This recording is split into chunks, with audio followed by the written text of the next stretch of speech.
माझं बालपण त्यांनी सांगितलं की जामखेड येथे गेलेले, छोटा दुष्काळी भाग, काही लाईट नाही, पाणी नाही, 11वीची परीक्षा द्यायला नगरला, 7वीची द्यायला कर्जतला, आणि 12 महिने दुष्काळ, म्हणजे 4 वर्षात 3 वर्ष दुष्काळ. अशा गावात फक्त एक लोकमान्य वाचनालय होतं चांगलं, आणि त्या वाचनालयात मला जाण्याची जी काही सवय लागली.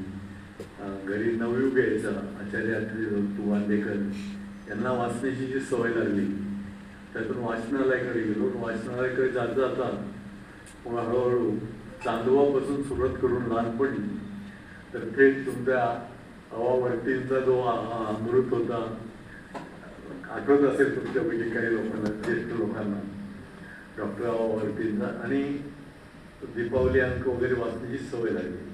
ही सगळी जी जडणघडण आहे ती केवळ वाचन संस्कृतीमुळे आहे. जेव्हा पुस्तक आपण वाचतो तर पुस्तकात आणि आपल्यात कुणी नसतं, आणि आपला एक आत्मसंवाद सुरू होतो, आणि आपली निर्णय घेण्याची क्षमता वाढते.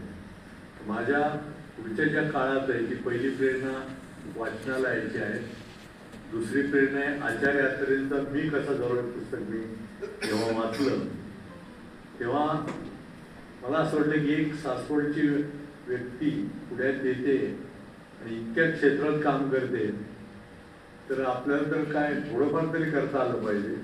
पण मला त्या पुस्तकाने प्रेरणा दिली सिनेमाची. आणि दादा पुंडके हे म्हणजे मुंबईत मित्र झाले माझ्या कवितेमुळे, हिंदी कवितेमुळे वगैरे.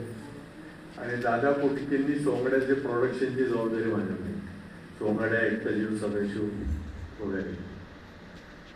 त्यावेळेस मी नोकरी करत होतो. तर ते नोकरी करत असताना दादा म्हणे नोकरी सोडा, आपण प्रोडक्शन करून पाहूया. तर इच्छा चांगलं चाललेलं होतं. मी दादांना म्हटलं आपण मित्र आहोत, मी नोकरी कशाला सोडत नाही, पण तुमचं प्रोडक्शन लिहिल. आणि 2 सिनेमाचं प्रोडक्शन पाहिल्यानंतर या व्यवसायात सिनेमाच्या किती पैसे लागतात, फिल्म निगेटिव्हला किती लागतात, साऊंड निगेटिव्हला स्टुडिओचं किती बिल येतं, लॅब्सचं किती खर्च येतो, पुढे बाकीचे जे कलाकार, तंत्रज्ञ, आणि या धंद्यात काय काय करू नये हे शिकलो. म्हणजे कुठलाही धंदा करायचा असेल तर प्रथम काय काय करू नये हे शिकावं, मग काय करायचं ते ऐनवेळेस पाहता येतं. काय